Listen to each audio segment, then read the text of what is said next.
네, 안녕하십니까. 오늘 말씀은 고린도전서 1장 10절에서 2장 16절 말씀을 읽겠습니다. 이 절은 1장 18절 십자가의 도가 멸망하는 자에게는 미련한 것이요 구원을 받는 우리에게는 하나님의 능력이 됨이라. 이제부터 이상적인 교회로부터 떨어져 있는 현실적인 교회의 모습을 하나하나 살펴보는 이제 본문입니다. 하나님께서 바울을 통해서 첫 번째 언급하고 있는 문제는 무엇이었습니까? 형제들아 우리 주 예수 그리스도의 이름으로 너희를 권하노니 모두가 같은 말을 하고 너희 가운데 분쟁이 없이 같은 마음으로 같은 뜻으로 온전히 합하라. 11. 내 형제들아 글로에의 집 편으로 너희에게 대한 말이 내게 들리니 무슨 말을 들었습니까? 곧 너희 가운데 분쟁이 있더라 하는 것입니다. 이제 바울은 이제 처음부터 에베소에서 이제 그 고린도 교회에 분쟁이 있는데 이것을 분명하게 강하게 말을 합니다.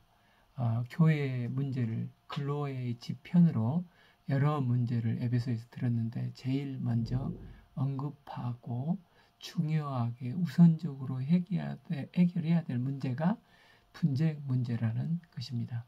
그래서 바울은 너희들이 분쟁이 없이 같은 마음, 같은 뜻으로 온전히 합하라. 이게 주님이 원하시는 것이라는 것입니다. 그리스도의 뜻인 그리스도는 기름 부음 받은 자로 왕, 제사장, 선지자의 뜻이 있지 않습니까? 특별히 제사장은 하나님과 범죄한 인간의 관계를 연결시켜주는 중보 역할을 합니다. 원래 거룩하신 하나님과 범죄한 인간이 하나님과 원수가 되었던 관계였습니다.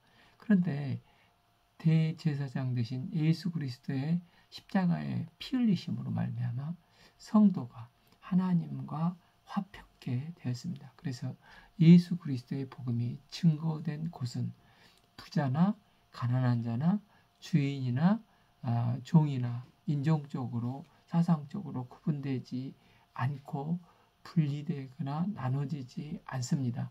그리스도는 화목케 하시고 하나 되게 하시는 분이십니다. 그런데 너희들이 그리스도를 믿는다고 하면서 왜 분쟁하냐?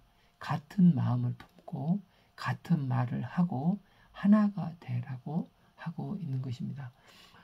그럼에도 불구하고 고린도 교회는 분쟁을 했고 그 원인이 무엇이었습니까? 그리스도에게서 나의 그리스도를 향하던 마음이 내 중심적으로 돌아서 버렸기 때문이라는 것입니다. 12. 내가 이것을 말하거니와 너희가 각각 이르되 나는 바울에게 나는 아볼레에게 나는 게바에게 나는 그리스도에게 속한 자라 한다는 것이니 고린도 사람들은 지금 이제 그 아사모, 바사모, 게사모, 그사모 이렇게 막 사분 오열이 되어 있지 않습니까? 그런데 주님은 처음에 바울을 보내셔서 고린도 교회가 생명을 얻고 하나가 되도록 하셨습니다. 그 후에 아볼로를 보내시고 그가 물을 줌으로 그들의 신앙이 자라게 되었습니다.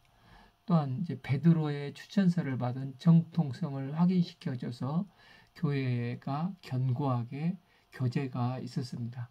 이 모든 것은 주님께서 바울과 아볼로, 베드로를 들어쓰셔서 생명 역사를 자라게 하신 일입니다. 이로 그들은 바울을 통해 주님을 알고 주님을 알게 되었고 또 아볼로를 통해서 주님을 더 깊게 찾게 되었고 베드로를 통해 주님께 더욱더 성숙함에 나가야 했습니다.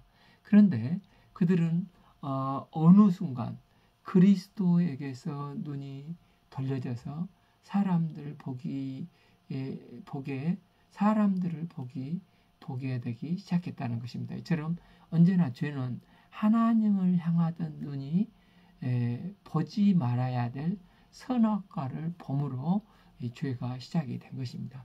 주님으로부터 시선을 빼앗겨 버리면 그때부터 모든 문제가 시작이 되는 것입니다. 고린도 교회의 모든 문제는 하나님께 향하던 그들의 눈이 어느덧 자신에게 돌려졌다는 것입니다. 교회는 다양성이 보장되어야 하지 않습니까? 그러나 눈이 자기들에게 향할 때 문제는 그것들이 분쟁했다. 즉 헬라어로 에리스라는 단어인데 이는 경쟁하여 갈등이 생기다라는 뜻입니다. 그래서 이런 다양성에 어우러져 더 활력을 찾는 게 교회여야 되는데 오히려 부딪혀 분쟁이 생기고 갈등으로 번지게 되었다는 것입니다.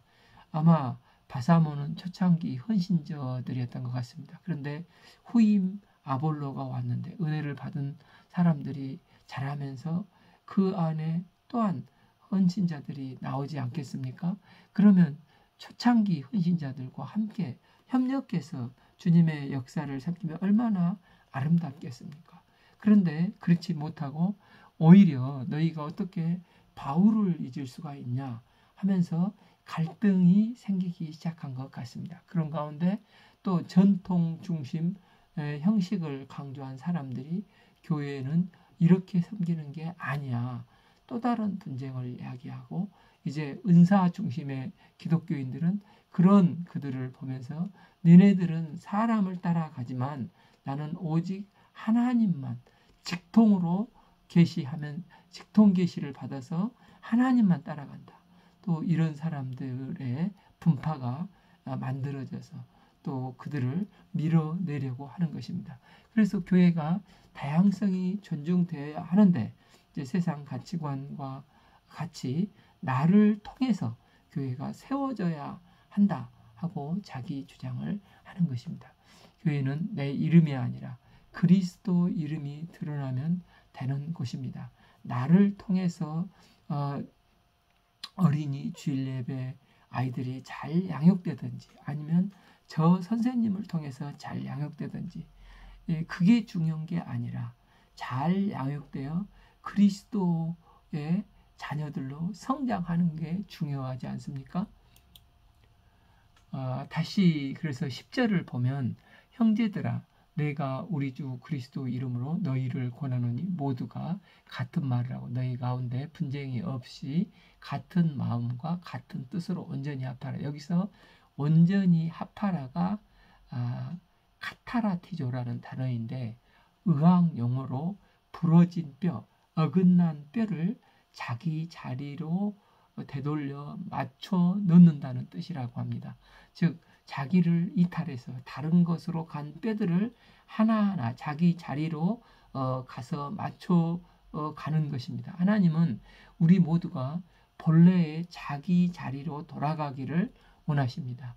손이 감히 손을 들어서 머리 위에 있는 것처럼 쓰임 받았다고 해서 머리 위로 올라가려고 하는데 그러나 이제 자기 자리로 돌아가야 된다는 것입니다. 교회는 온전히 머리 대신 예수님이 통치하시고 참 하나님이 세우신 질서 속에서 통치되는 것이다.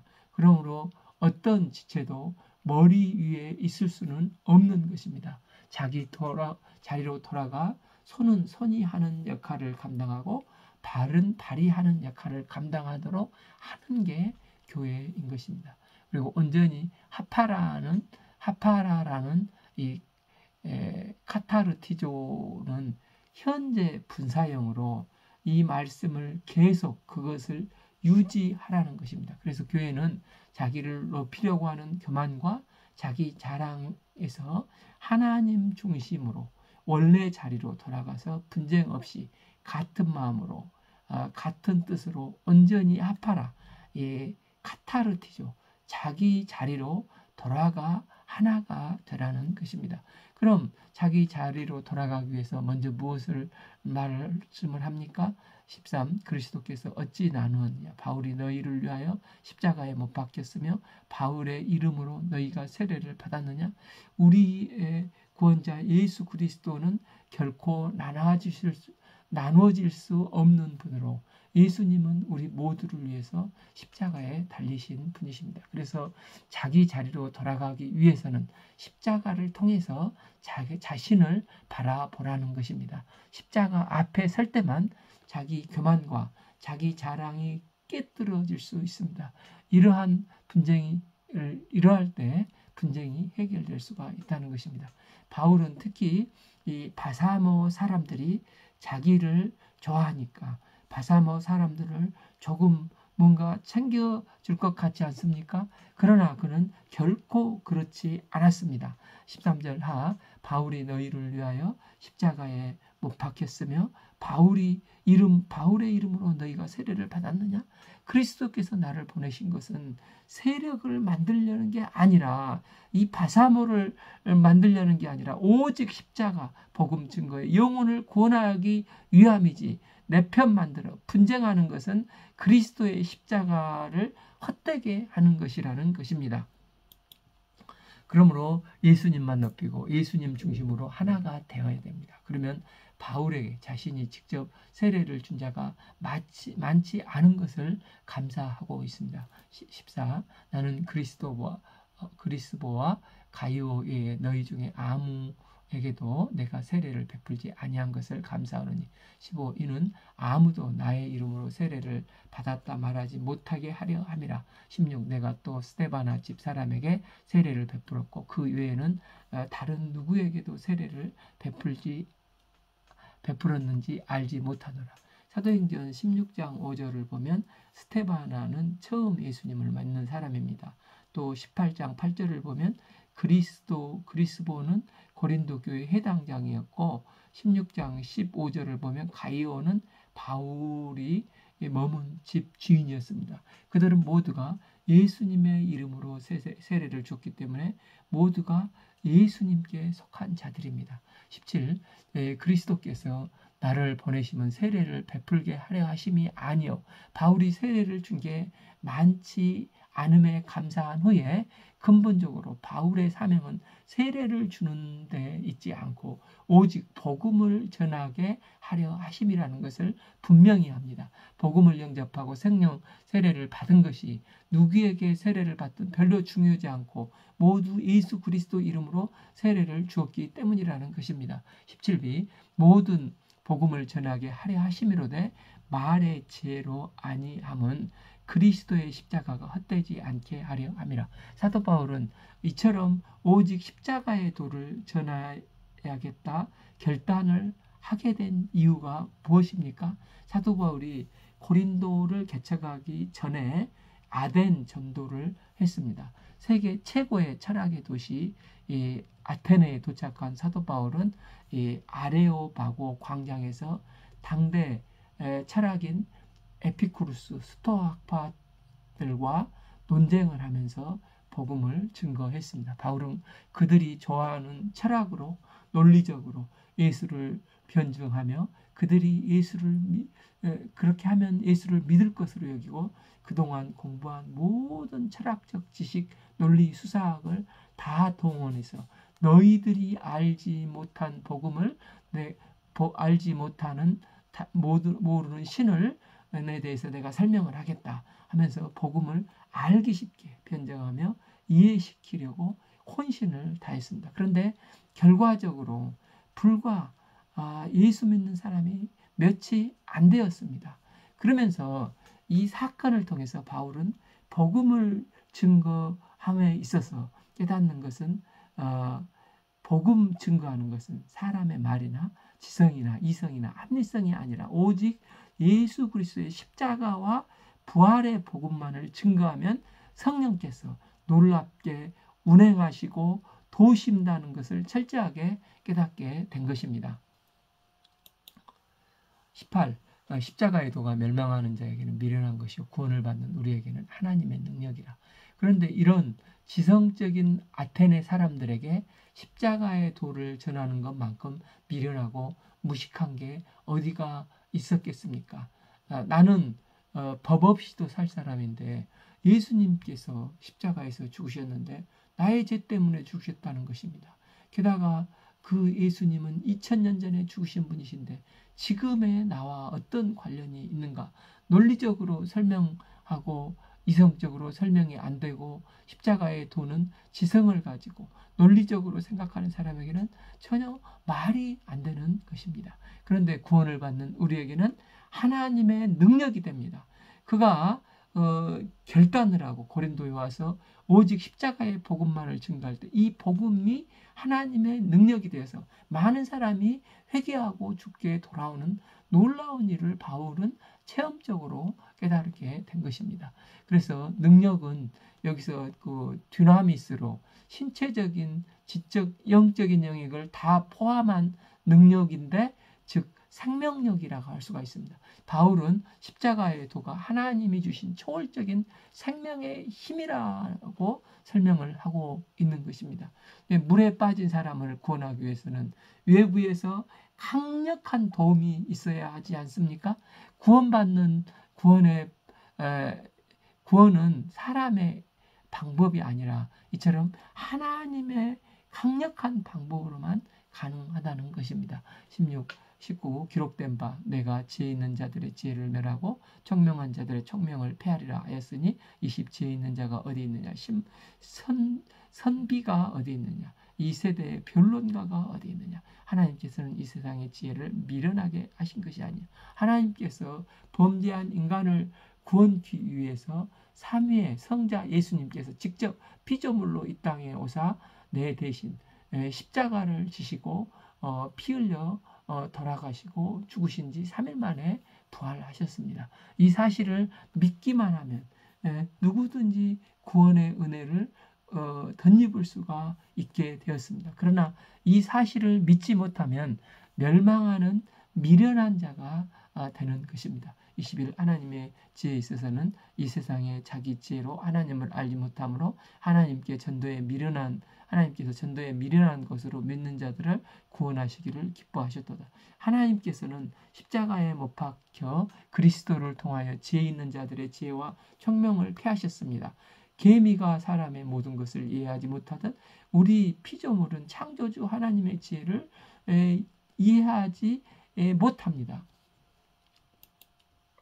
구원받기 위해서는 인간의 지혜가 아니라 오직 이 하나님의 지혜, 하나님의 방법, 하나님의 계시에 철저히 의지해야 하는 것입니다.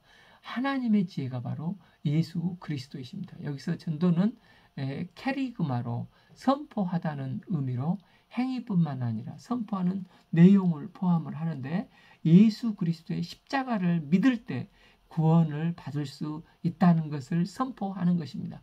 이를 사람들이 볼 때는 미련해 보이고 어리석어 보이지만 이게 하나님의 지혜입니다. 우리는 다 누군가의 전도를 통해서 또 내가 스스로 예수님께 왔다고 하지만 그 전에 누군가에게 복음을 들었기 때문에 전도를 받았기 때문에 구원의 은혜를 덧입었습니다. 22 유대인은 표적을 구하고 헬라인은 지혜를 찾으나 세상 학문은 크게 보면 이제 그 세 가지로 볼 수 있습니다. 하나는 로마적인 요소, 하나는 또 그 헬라적인 요소, 또 하나는 유대적인 요소입니다. 로마는 힘을 강조하고 정치학이나 군사학은 힘이 최고라 하면서 모든 권력은 마오쩌둥의 말을 빌리면 총구에서 나온다고 하지 않습니까? 그래서 그 로마 세네카 철학자도 기독교는 노예 윤리다라고 했습니다. 힘도 없으면서 뭐가 저런 게 진리냐 했습니다. 또 경제학은 돈이 최고라고 했습니다. 이로 로마의 힘이라는 것입니다. 헬라는 합리성입니다. 요즘식으로 말하면 과학을 신뢰하는 것입니다. 그래서 모든 교육은 로마의 힘, 헬라의 이성을 배웁니다. 또한 유대인들은 BC 7세기 그 바벨론의 포로가 된 이후에 바사, 헬라, 시리아 식민 통치를 받았고 또 당시에도 로마 강대국의 통치를 받고 있었습니다. 이런 그들은 모세같이 또 다윗과 같이 힘 있는 메시아, 슈퍼맨이 나타나기를 학수고대했습니다. 그래서 유대인들은 표적을 구한다는 것은 더 힘있고 장엄한 표적을 가진 메시아가 출현하기를 기다렸습니다. 압도한 힘 있는 메시아 왕국을 건설하기를 원해서 이처럼 표적을 구하는 유대인들에게는 십자가에 못 박혀 죽은 예수님은 심히 꺼리낌이 되었습니다. 특히 유대인들에게 십자가는 저주의 상징이지 않았습니까?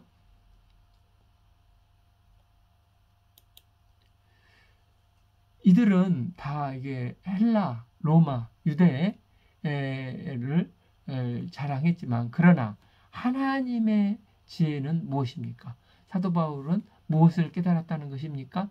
23 우리는 십자가에 못 박힌 그리스도를 전하니 유대인에게는 꺼리키는 것이요 이방인에게는 미련한 것이로되 24 오직 부르심을 받은 자들에게는 유대인이나 헬라인이나 그리스도는 하나님의 능력이요 하나님의 지혜니라. 이는 유대인이나 헬라인이나 차별 없고 누구든지 십자가의 복음을 듣기만 하면 믿기만 하면 그에게 구원을 주시는 하나님의 능력이요 하나님의 지혜입니다. 25 하나님의 어리석음이 사람보다 지혜롭고 하나님의 약하심이 사람보다 강하니라.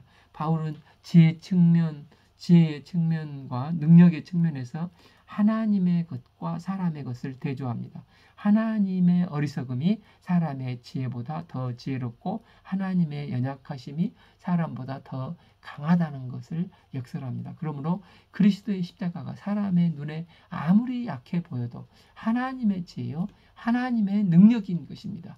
26 형제들아 너희를 부르심은 보라 육체를 따라 지혜로운 자가 많지 아니하며 능한 자가 많지 아니하며 문벌 좋은 자가 많지 아니하도다.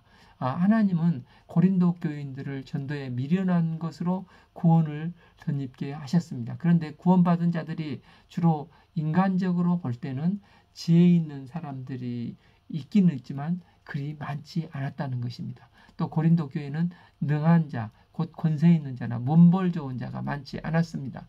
2세기의 기록에 의하면 당시 신자들은 아주 비천한 자들이 많았다고 합니다. 지난번 읽었던 로마서 16장에도 봤듯이 노예 출신들이 가정교회 신자들이 로마에도 많았는데 이 고린도 교회도 그렇다는 것입니다. 그러나 십자가에 못 박힌 예수 그리스도는 그들을 하나님의 자녀로 삼아 주셨습니다. 그럼 하나님께서 이런 자들을 택하신 목적이 무엇입니까? 27 그러나 하나님께서 세상에 미련한 것들을 택하사 지혜 있는 자들을 부끄럽게 하시려고 세상에 약한 것들을 택하사 강한 것들을 부끄럽게 하려 하시며 28 하나님께서 세상에 천한 것들을 멸시받는 것들과 없는 것들을 택하사 있는 것들을 폐하려 하시나니 그래서 29 이는 아무 육체라도 하나님 앞에서 자랑하지 못하게 하려 하심이라는 것입니다. 하나님은 우리를 각자에게 맞는 탤런트를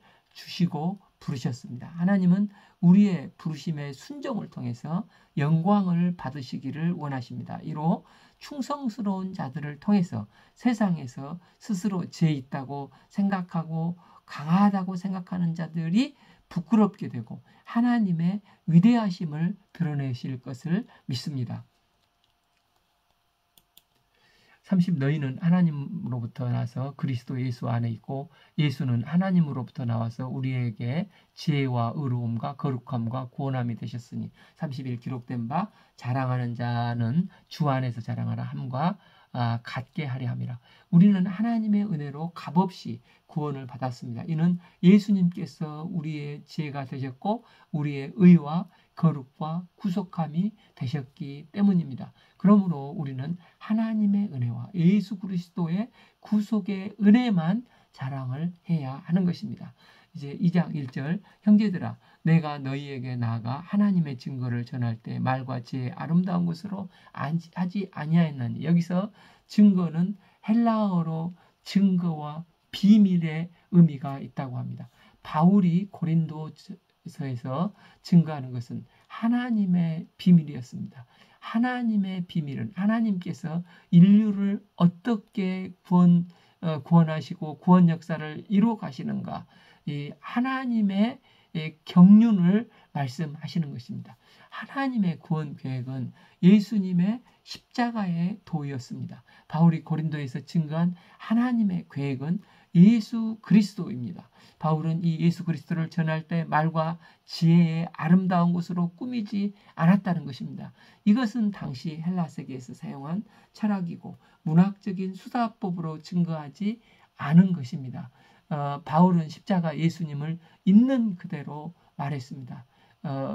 그 앞에서도 읽었듯이 사도행전 17장을 보면 바울이 그 아덴 아레오 광자에서 복음을 변증을 했지만 결과적으로 별로 얻은 것이 없고 그때 깨달은 게 복음만을 증거하는 것이 능력이라는 사실을 깨닫고 이제 고린도에 와서 오직 예수님의 십자가와 부활의 복음만을 증거하는 것입니다. 이 내가 너희 중에 예수 그리스도와 십자가에 못 박힌 것 외에 아무에게도 아무것도 알지 아니하기로 작정하였다는 것입니다. 바울은 그가 고린도에서 1년 6개월 머물면서 오직 하나님이 증거인 십자가의 복음만을 정했을 때 성령의 크신 능력의 역사를 체험하게 되었습니다. 3. 내가 너희 가운데 거할 때 약하고 두려워하고 심히 떨었노라. 바울이 고린도에 왔을 때 약하고 두렵고 심히 떨고 있었던 상황이었던 것입니다. 바울이 외적으로는 동역자들이 하나 없이 홀로 이 고린도에 들어왔고 자비량을 하면서 혼자 복음을 증거해야 했습니다. 또한 이 타락한 도시의 문화와 싸우면서 복음을 증거했기 때문에 내적으로 외적인 상황이 쉽지가 않았습니다. 사람들은 이런 바울을 외면하고 심지어 십자가 부활의 복음을 전하니 별 희한한 놈이라고 조소를 받기도 했을 것입니다. 이런 가운데 바울이 붙잡고 있었던 것은 무엇이었습니까? 4. 내 말과 내 전도함이 설득력 있는 지혜의 말로 아니하고 다만 성령의 나타나심과 능력으로 하여 너희 믿음이 사람의 지혜에 있지 아니하고 다만 하나님의 능력에 있게 하려 하였노라. 바울은 내 전도함의 힘이 설득력 있는 지혜의 말로 아니하고 나는 성령님의 능력으로 전도한다 하고 고백을 하고 있는 것입니다. 복음 그 자체가 능력이 되는 이유는 복음과 함께 성령께서 동행하시기 때문에 성령께서 복음을 드러내시기 때문이라는 것입니다. 복음을 의지하여 믿음으로 선포할 때 성령께서 반드시 도와주십니다. 이제 6절에서 9절까지 바울은 하나님의 지혜와 세상의 지혜를 대조합니다. 그러나 우리가 온전한 자들 중에서는 지혜를 말하노니 이는 이 세상의 지혜가 아니요 또 이 세상에 없어질 통치자의 지혜도 아니요 하나님의 지혜는 온전한 자들에게 하나님의 지혜가 허락됐다는 것입니다. 온전한 지혜는 영적으로 성숙한 사람들을 말합니다. 7. 오직 은밀한 가운데 있는 하나님의 지혜를 말하는 것으로 곧 감추어졌던 것인데 하나님이 우리의 영광을 위하여 만세전에 미리 정하신 것이라. 한마디로 하나님의 비밀이었다는 것입니다. 이것은 예수님께서 십자가에서 우리를 위해서 죽으신 것을 말합니다. 하나님은 십자가 예수님을 통해서 우리를 구원하시고 만세전에 영원 전부터 준비하셨던 것인데 사람의 지혜와 능력으로는 도저히 알 수 없는 비밀이었습니다. 그런데 하나님께서 우리에게 직접 계시해 주시고 가르쳐 주셔서 깨닫게 해 주셨기 때문에 이것을 알게 되었습니다. 하나님의 비밀이 하나님의 지혜를 하나님이 가르쳐 주시지 않으면 인간의 지혜와 이성으로는 도저히 알 수가 없는 것입니다. 8. 이 지혜는 이 시대의 통치자들이 한 사람도 알지 못하나니 만일 알았더라면 영광의 주를 십자가에 못 박지 아니하였으리라. 기록된 바 하나님이 자기를 사랑하는 자들을 위하여 예비하신 모든 것은 눈으로 보지 못하고 귀로 듣지 못하고 사람의 마음으로 생각하지도 못하였다 함과 같으니라. 오직 하나님이 가르쳐 주실 때 우리는 하나님의 지혜를 누릴 수 있게 됩니다. 우리 인생에는 알 수 없는 것들이 많이 있습니다. 그래서 우리는 하나님께 나아가 기도해야 됩니다. 하나님께서 계시해 주시고 가르쳐 주실 때 우리는 어떻게 믿음으로 반응할지 알 수 있게 되는 것입니다. 바울은 복음을 증거하는 모든 일에 성령께서 지혜 주시고 능력 주셨음을 고백하고 있습니다. 오직 하나님이 성령으로 이것을 우리에게 보이셨으니 성령은 모든 것 곧 하나님의 깊은 것까지도 통달하시느니라. 즉 비밀에 쌓인 하나님의 마음과 하나님의 지혜를 온전히 알 수 있는 분은 오직 성령님밖에 없습니다. 성령께서 우리를 도우셔서 우리 마음에 조명해 주셔야 우리가 알 수가 있는 것입니다. 11. 사람의 일을 사람에 속해 있는 영 외에 누가 알리요. 이와 같이 하나님의 일도 하나님의 영 외에는 아무도 알지 못하느니라. 12. 우리가 세상의 영을 받지 아니하고 오직 하나님으로부터 온 영을 받았으니 이는 우리로 하여금 하나님께서 우리에게 은혜로 주신 것을 알게 하려 하심이라. 바울은 사람 속에 있는 마음은 오직 그 사람의 영 외에는 알 수 없는 존재가 알 수 있는 존재가 없다고 말합니다. 마찬가지로 그 사람 속에 정확히 알 수 있는 분은 오직 성령님밖에 없는 것입니다. 때문에 우리가 하나님의 지혜를 알 수 있는 유일한 길은 우리 안에 내주하시는 성령님이 충만해야 됩니다. 이러할 때 우리는 비로소 하나님의 마음, 하나님의 뜻을 이해할 수 있고 그분의 인도함을 받을 수가 있습니다. 누가복음 11장 13절에서 너희가 악할지라도 좋은 것을 자식에게 줄 줄 알거든 하물며 너희 하늘 아버지께 구하는 자에게 성령을 주시지 않겠느냐 약속하셨습니다. 우리가 기도를 통해서 성령 충만해서 성령님의 온전한 인도함을 받을 수 있기를 기도합니다. 13. 우리가 이것을 말하거니와 사람의 지혜가 가르치는 말로 아니하고 오직 성령께서 가르치는 것으로 하니 영적인 일은 영적인 것으로 분별하느니라. 바울은 영적인 일을 영적인 것으로 분별한다고 중요한 말씀을 합니다. 성령 충만하면 하나님께서 우리에게 하나님의 지혜를 주시고 우리는 영적 분별력을 가지고 무엇이 옳은 선택이고 무엇이 하나님께 유익이 되고 하나님을 기쁘시게 하는 것인지를 알게 됩니다. 14. 육에 속한 사람은 하나님의 성령의 일을 받지 아니하나니 이는 그것들이 그들에게 어리석게 보이며 또한 이는 그것들을 알 수 없나니 그런 일은 영적으로 분별되기 때문이라. 육에 속한 사람은 영적인 눈이 감겨져 있어서 영적인 것을 전혀 알아볼 수도 분별할 수도 없습니다. 그러나 예수님을 믿는 사람은 동시에 성령께서 내주하심으로 영적인 눈이 열린 사람입니다. 그 열왕기상 6장에서 한 번은 아람 왕이 엘리사를 잡기 위해서 그가 사는 도단성을 군대로 에워쌌습니다. 엘리사의 종은 이 모습을 보고 심히 두려움에 휩싸였습니다. 이때 엘리사가 이 게하시에게 이렇게 말합니다. 16절 대답하여 두려워하지 말라. 우리와 함께 한 자가 그들과 함께 한 자보다 많으니라 하고 17일 기도하여 이르되 여호와여 원하건대 그의 눈을 열어 보게 하소서 하니 여호와께서 그 청년의 눈을 여심해 그가 보니 불말과 불병거가 산에 가득하여 엘리사를 둘렀더라. 영적으로 눈이 열린 엘리사는 육적인 눈에 보이는 것을 두려워하지 않고 평강을 누립니다. 이처럼 우리도 성령 충만한 사람은 이러한 은혜를 누리게 되는 것입니다. 15. 신령한 자는 모든 것을 판단하나 자기는 아무것도 판단받지 아니하느니라. 성령 충만한 사람은 아무에게도 판단을 받지 않는다. 즉 온전한 자유를 누린다는 것입니다. 하나님의 뜻을 따라 행하는 모든 사람에 대해서 세상은 판단할 수가 없습니다. 예수님께서도 마태복음 18장 18절에서 진실로 너희에게 이르노니 무엇이든지 너희가 땅에서 매면 하늘에서도 매일 것이요 무엇이든지 땅에서 풀면 하늘에서도 풀리리라. 성령 충만한 사람의 기도를 하나님 아버지께서 들어주신다는 것입니다. 성령 충만한 사람이 땅에서 묶으면 하늘에서도 묶어주시고 땅에서 풀면 하늘에서도 풀어주신다는 것입니다. 즉 성령 충만한 사람은 기도의 능력으로 살아가는 사람이라 할 수 있습니다. 기도의 사람은 하나님이 주시는 큰 자유함이 있습니다. 세상이 그를 제지하거나 움직일 수 없고 오직 하나님의 뜻에 의해서 움직이는 것입니다.